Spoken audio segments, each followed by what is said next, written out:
지난 주일 사부 예배 후에 수구몰에서 태바존 복합 문화공간 리모델링 및 증축공사 착공 예배를 하나님께 드렸습니다. 노아의 방주에 승선한 모든 사람들이 큰 홍수에서 구원받았음을 모티브로 해서 저희 교회가 태바 공동체로 시작한 다음에 온전히 이 세바 공동체를 이루기 위하여서 온 세대 태바 공동체 예배 및 모임 공간 확보를 위하여 결단하고 시작한 리모델링과 증축 공사 예배를 드릴 때 저는 고린도후서 12장 14절과 15절 상반절의 말씀을 가지고 은혜를 나눴습니다. 고린도서 12장 14절과 15절 상반절을 보면 보라 내가 이제 세 번째 너희에게 가기를 준비하였으나 너희에게 폐를 끼치지 아니하리라. 내가 구하는 것은 너희의 재물이 아니요 오직 너희이니라. 어린아이가 부모를 위하여 재물을 거축하는 것이 아니요 부모가 어린아이를 위하여 하느니라. 내가 너희 영혼을 위하여 크게 기뻐함으로 재물을 사용하고 또 내 자신까지도 내어주리니. 이렇게 사도 바울이 고린도 교회를 향하여서 말씀하고 있습니다. 이 고린도 교회는 사도 바울이 전도해서 개척하여 세운 교회가 고린도 교회입니다. 그러니까 전도자로서는 이 고린도 교회는 마치 부모가 아이를 돌보는 것처럼 그 교회가 잘 되기를 위하여서 기도하는 것입니다. 바울 사도는 부모의 심정을 가지고 고린도 교회가 잘 되기를 위하여서 이렇게 얘기합니다. 나는 너희들에게 폐 끼치지 않으려고 한다. 여러분, 우리의 부모님들이 마찬가지 아닙니까? 어찌하든지 자녀들에게 폐 끼치 아니하려고 힘들고 어려워도 내색하지 않는 게 우리의 부모의 마음이라는 것입니다. 더 나아가서 바울은 얘기합니다. 어린아이가 부모를 위하여 재물을 저축하는 것이 아니요 부모가 아이를 위하여 하느니라. 우리의 부모들 자녀들을 위하여서 당신들이 써야 될 것들 쓰지 아니하고 저축해 두는 것입니다. 그리고 자녀들을 위하여서 재물을 사용합니다. 오히려 자신들은 가난을 택하고 자녀들이 부유하게 되는 것을 원하는 것이 부모의 마음이라는 것입니다. 더 나아가서 자신까지도 내어주리니, 자신까지도 내어주려고 하는 것이 부모의 마음이라. 사도 바울은 부모의 심정을 가지고 고린도 교회를 위하여 이렇게 기도하고 헌신하는 것입니다. 우리 은혜광성교회도 진정 부모의 심정을 가지고 태바존 리모델링과 증축 공사를 시작한 줄 믿습니다. 부모의 심정 가지고 우리의 자녀들이 또한 우리 태바 공동체가 더욱더 하나님께 영광 돌려서 주의 크신 축복을 받기를 소망합니다. 더 나아가서 이제 부모의 심정을 오늘 본문에서를 통해서도 우리가 살펴볼 수가 있습니다. 오늘 본문 사무엘하 18장 33절을 보면 왕의 마음이 심히 아파 문 위층으로 올라가서 오니라. 그가 올라갈 때에 말하기를 내 아들 압살롬아 내 아들 압살롬아 차라리 내가 너를 대신하여 죽었다면 압살롬 내 아들아 하였더라. 이렇게 이야기하고 있습니다. 이 오늘 본문의 내용은 우리가 알듯이 다윗의 아들들 중에 압살롬이 아버지 다윗을 죽이고 그 뒤를 이어 이스라엘의 왕이 되려고 반란을 일으켰던 것입니다. 졸지에 다윗 왕은 자기가 통치하던 예루살렘 성을 버리고 도망을 가게 됩니다. 그리고 이제 마지막 최후의 결전을 에브라임 수풀에서 진행하게 되는데 그때 다윗이 전장터에 나가는 장수들에게 부탁하는 내용입니다. 비록 내 아들들 이렇게 나를 대적하지만 불쌍히 좀 여겨달라.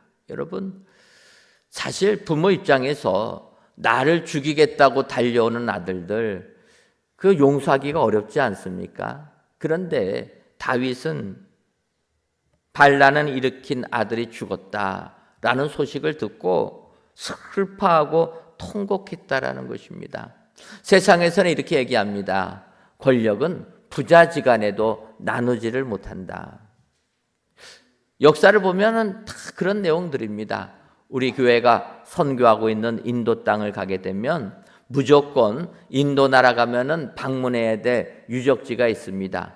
그것은 아그라에 있는 타지마할입니다. 이 타지마할 하얀색 대리석으로 웅장하게 너무나 멋있게 잘 건축했습니다. 그것은 사자한이라는 황제가 사랑하는 아내가 아이 낳다 죽었을 때 그 아내를 기억하려고 지어놓은 건물이 이 타지마할이라는 건물입니다. 그런데 이 샤자한 왕이 그렇게 웅장하게 하얀색 대리석으로 그 묘실을 지은 것이 이것이 마음에 안 차가지고 그 강 건너편에 검은색 돌로 더 큰 건물을 지으려고 했습니다. 그것을 본 사자한의 아들이 이래가지고는 내가 왕이 됐을 때 나라는 빈털털이 되겠다 해서 반란을 일으킵니다. 그리고 아버지를 감옥에 가두었다라는 것입니다. 그래서 그 타지마할 강 건너편에 아그라 성이라는 게 있는데 그 성에서 그 샤자한 황제는 죽을 때까지 그 타지마할 보면서 죽었다 이렇게 얘기를 합니다. 이것을 보게 되면 아버지와 아들이 권력이 하나일 때 아버지도 반란 일으켜서 사로잡는 게 어찌 보면 우리의 안타까운 역사입니다. 압살롬도 마찬가지로 아버지의 왕좌가 원하여서 반란을 일으킵니다. 하지만 다윗 왕은 나를 죽이겠다고 달려드는 그 아들을 향하여서 그 아들이 죽었을 때 슬피 울고 있다. 이것이 우리 부모의 마음인 줄 믿습니다. 어버이 주일을 맞이하여서 우리 모두가 우리의 부모님, 어버이의 마음을 다시 한번 생각하고 그 어버이의 은혜 감사하는 우리 모두가 되기를 소망합니다. 그렇다면 압살롬 내 아들아 외친 아버지의 마음은 어떠한 마음입니까? 먼저는 모든 관심은 아들에게만 있는 마음이라 이렇게 얘기합니다. 사무엘하 18장 29절을 보면 왕이 이르되 젊은 압살롬은 잘 있느냐 하니라. 아히마아스가 대답하되 요압이 왕의 종 나를 보낼 때 크게 소동하는 것을 보았사오나 무슨 일인지 알지 못하였나이다. 이렇게 말씀하고 있습니다. 이제 마지막 에브라임 수풀에서 큰 최후의 전투를 벌일 때 다윗 왕이 부탁을 합니다. 그 도망친 부대가 많지는 않지만 역전의 용사들이기 때문에 요압과 아비새와 이때를 장군으로 세우고 세 부대로 나누어서 이제 전쟁을 하게 됩니다. 이때 다윗은 세 장군들에게 이렇게 부탁합니다. 나를 위하여 젊은 압살롬을 너그러이 대우하라. 이렇게 부탁을 하는 것입니다. 근데 이 표현을 바꿔 말하면 자기를 죽이겠다고 달려드는 내 아들은 아직까지 철이 없는 철부지 아들이니 너무 심하게 다루지 말아달라. 그러니까 죽이지는 말아달라. 이러한 부탁인 것입니다. 여러분 그렇지 않습니까? 나이가 있다고 다 철드는 건 아니지 않습니까? 아버지 눈에 봤을 때 자기를 죽이겠다고 달려드는 이 아들 철이 없어서 그런 거니까 너무 분노하지 말고 좀 목숨은 구원해 달라 부탁을 합니다. 그리고 이제 최후의 전쟁이 벌어져서 압살롬 부대가 패하고 압살롬도 죽게 됩니다. 그 소식을 사독의 아들 아히마아스가 다윗에게 전해주러 오는 내용입니다. 그때 다윗 왕은 그 아히마아스에게 얘기합니다. 전쟁을 이겼느냐 이게 중요한 게 아니라 젊은 압살롬은 잘 있느냐. 아히마아스가 대답합니다. 제가 급하게 승전보를 알리기 위하여서 급하게 오다 보니까 압살롬이 죽었는지 살았는지는 알지를 못했습니다. 얘기하니까 다윗 왕이 얘기합니다. 물러나 거기 서 있어라. 칭찬받을 줄 알고 죽도록 뛰어와가지고 승전보를 알렸는데 다윗은 승리하고는 별로 관심이 없습니다. 압살롬이 잘 있느냐, 죽지 않았느냐, 그것에만 관심을 갖고 있습니다.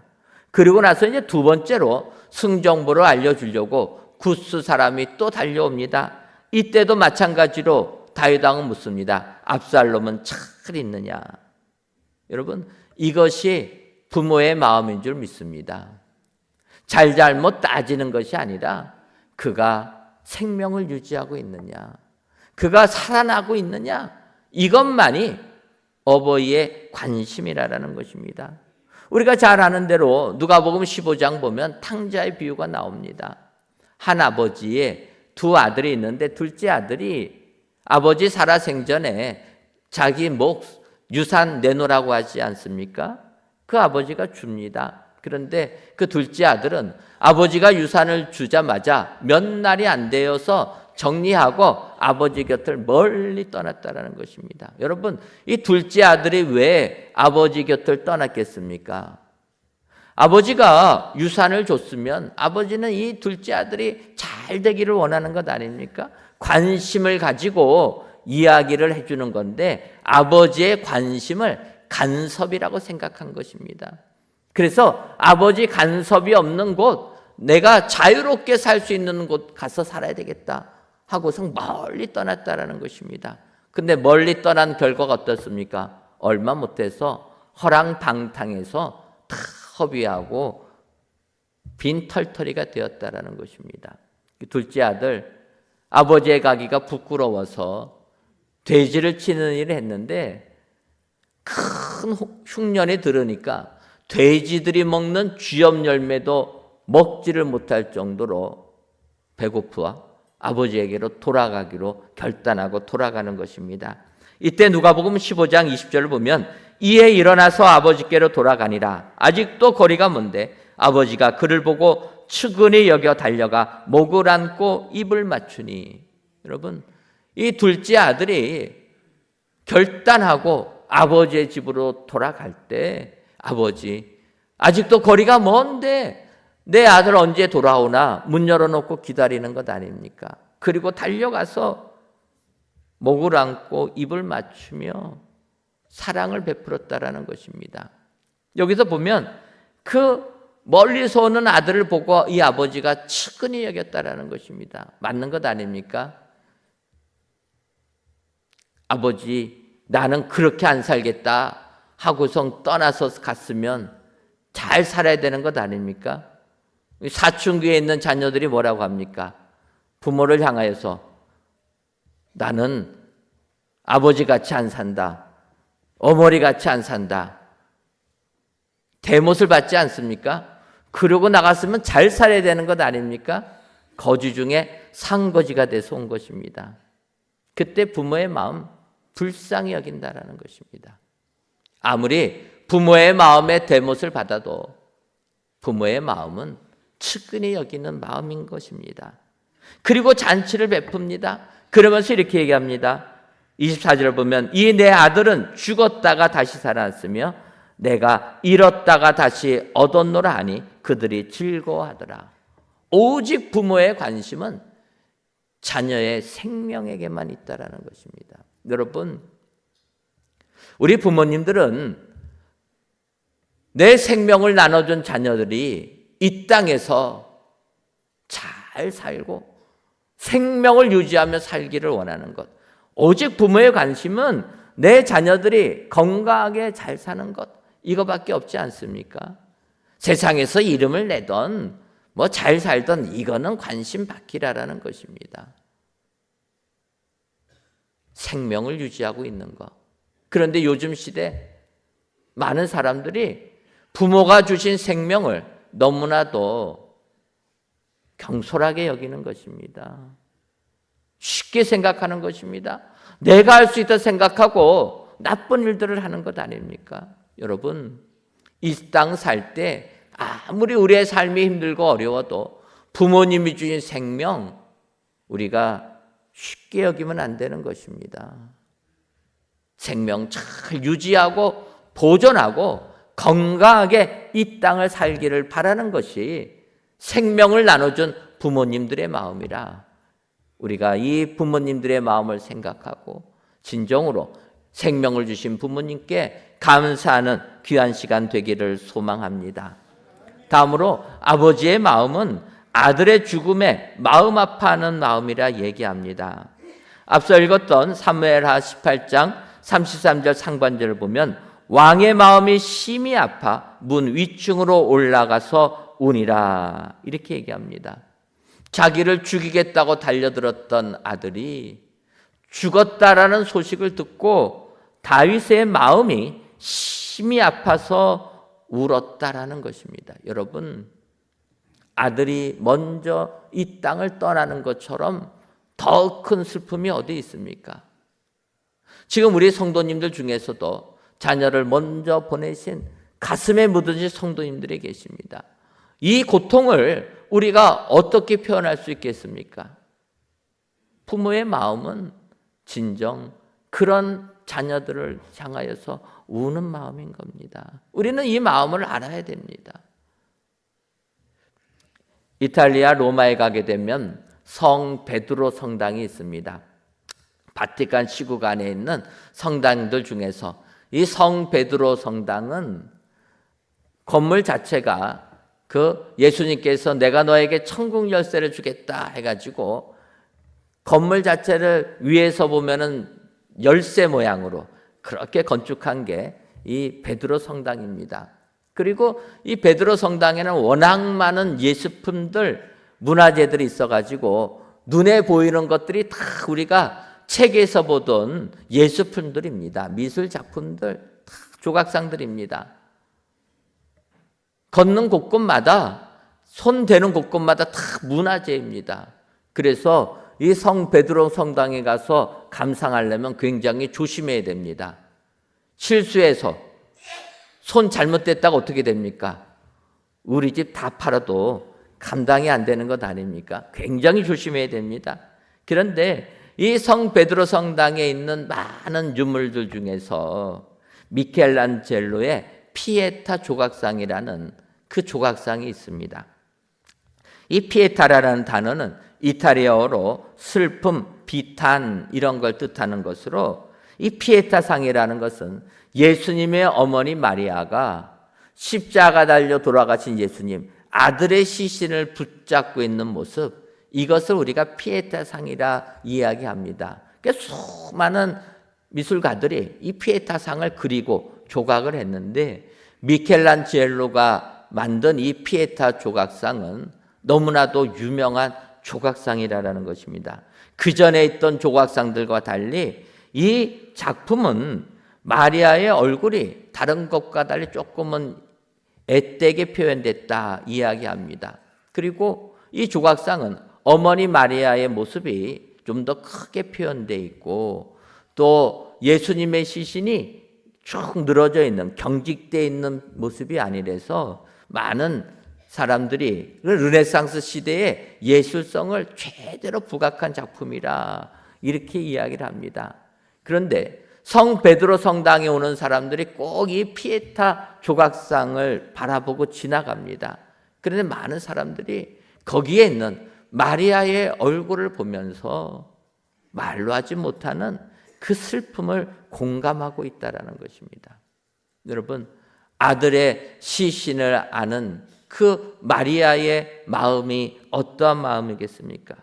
오늘 본문에 나오는 다윗의 마음도 마찬가지였다라는 것입니다. 다른 사람들은 승정보를 기다렸지만 다윗은 아들의 생사에 더 관심이 많았다라는 것입니다.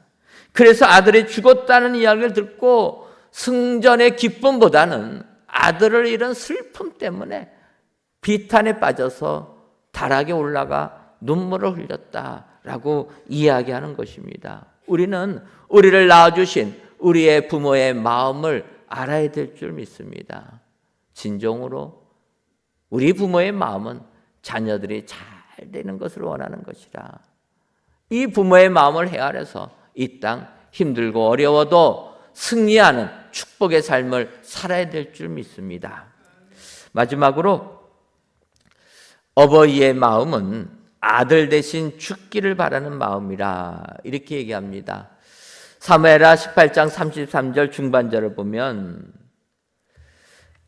다윗 왕이 울부짖으면서 이렇게 이야기합니다. 내 아들 압살롬아, 내 아들 압살롬아, 차라리 내가 너를 대신하여 죽었다면. 여러분, 부모의 마음은 내가 너를 대신하여 죽기를 바라는 것이 부모의 마음이라는 것입니다. 최근 우리 사회에 큰 충격을 준 한 사건이 있었습니다. 대구 신천 캐리어 시신 유기 사건입니다. 지난 3월 31일 날에 발견된 것인데, 대구에 가면 그 칠성교 근처에 그 잠수교 주변을 움도는 한 캐리어가 있는 것입니다. 지나가는 사람이 캐리어가 있는 것을 보고 수상해서 신고를 하고 경찰이 와서 캐리어를 건져서 보니까 거기 한 시신이 있는 것입니다. 경찰이 그래서 이게 어떤 일인가 CCTV를 가지고 하다 보니까 불과 몇 시간도 안 돼서 한 젊은 부부를 특정하게 되고 그들을 체포합니다. 그리고 이제 이 내용을 신문하다 보니까 그런 내용입니다. 이 피해자 A씨가 작년에 자기 딸이 혼인을 했는데 혼인 직후부터 분노 조절 장애와 또 평소 폭력적인 성향을 보이는 사위에게 가정폭력을 자기 딸이 당하는 것을 알고 자기 딸을 보호하기 위하여서 대구에 함께 내려와서 생활을 했다라는 것입니다.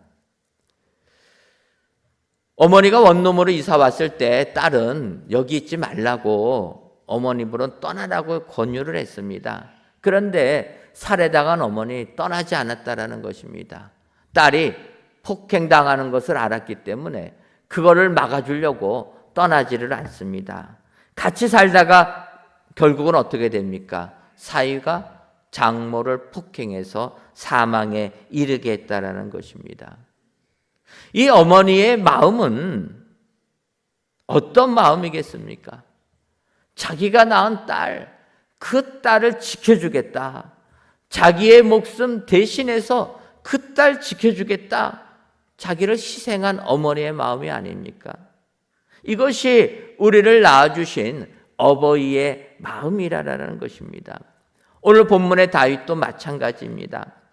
아들 압살롬이 죽었다는 소식을 듣자 그는 너무나도 심하게 좌절을 합니다. 애통합니다. 신하들을 피해서 다락에 올라가서 울었지만 그 분위기, 신하들은 기뻐할 줄 알았는데 아버지를 죽이겠다고 달려들은 압살롬, 죽고 그 군대를 무찔렀다라는 승정보를 알리면 다윗 왕이 기뻐할 줄 알았는데 기뻐하기는커녕 통곡을 하는 것입니다. 관심은 오직 아들에게만 있습니다. 그래서 사무엘하 19장 2절 보면 왕이 그 아들을 위하여 슬퍼한다 함이 그날의 백성들에게 들리매 그날의 승리가 모든 백성에게 슬픔이 된지라. 그날의 승리가 슬픔으로 바뀌었다라는 것입니다. 여러분, 부모의 마음은 이와 같다라는 것입니다. 우리는 승리를 하면 기뻐할 것 같지만 그의 마음은 아들이 죽었다는 것에 슬픔에 휩싸였다라는 것입니다. 바로 우리는 이와 같은 부모의 마음을 우리 예수님의 마음을 통해서 알 수가 있는 것입니다. 여러분, 우리를 구원하기 위해 이 땅에 오신 예수님 마음이 어떤 마음입니까?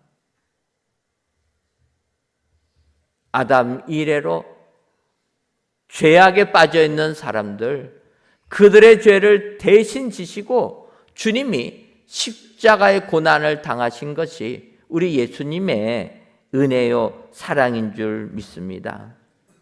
하나님께서 죄를 용서해 주실 때에는 당연히 죄값을 묻는 것이 하나님의 의이기 때문에 예수님을 십자가에 못 박고 우리를 구원해 주신 줄 믿습니다. 이사야서 53장 6절을 보면 우리는 다 양 같아서 그릇 행하여 각기 제 길로 갔거늘 여호와께서는 우리 모두의 죄악을 그에게 담당시키셨도다. 그가 찔림은 우리의 허물이라고 얘기합니다. 그가 상함은 우리의 죄악이라. 우리의 잘못으로 인하여서 우리의 죄를 예수님께 대신 지시게 하시고 우리를 구원해 주신 것입니다. 예수님께서는 우리의 죄를 대신 지시고 십자가의 고난을 당하심으로 우리에게 구원의 은혜를 주신 줄 믿습니다. 우리 죽을 수밖에 없는 우리를 대신하여 십자가를 지신 예수님, 거기서 우리 어버이의 사랑을 우리는 느낄 수가 있는 것입니다. 사도 바울은 갈라디아서 1장 4절과 5절에서 그리스도께서 하나님 곧 우리 아버지의 뜻을 따라 이 악한 세대에서 우리를 건지시려고 우리 죄를 대속하기 위하여 자기 몸을 주었으니 영광이 그에게 세세토록 있을지어다. 아멘. 이렇게 고백하고 있습니다. 아버지의 뜻을 따라서 이 악한 세대에서 우리를 건지시려고 우리 죄를 대속하기 위하여 자기 몸을 주셨으니 영광이 그에게 세세토록 있을지어다.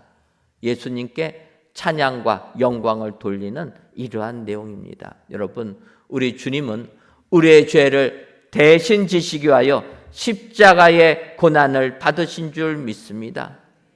그래서 누구든지 예수를 믿는 자에게는 영생의 축복을 주신다. 성경이 말씀하고 있습니다. 바라기는 어버이 주일을 맞이하여서 어버이의 은혜를 생각하는 우리들, 다윗을 보면서 자기 목숨을 대신 주려고 했던 어버이의 그 마음을 우리는 기억하고 그 은혜에 감사해야 될 줄 믿습니다. 하나님께서 자녀 삼아주신 우리들, 독생자 예수 그리스도를 이 땅에 보내주시고 그를 믿는 자에게는 구원을 주신 은혜를 주신 것, 이것이 하나님 아버지의 자녀를 사랑하는 우리의 마음인 줄 믿습니다. 우리는 하나님 아버지의 마음을 알고 우리 부모님의 마음을 알아서 진정으로 감사하며 효도하는 귀한 자녀 되기를 소망합니다. 진정으로 이 땅을 살아가면서 우리를 낳아주신 부모님, 오늘 하루만이라도 다시 한번 기억하고 그 은혜에 감사하셔서 모든 영광을 하나님께 돌려드리시는 은혜의 모든 성도님들 되시기를 주님의 이름으로 축원합니다.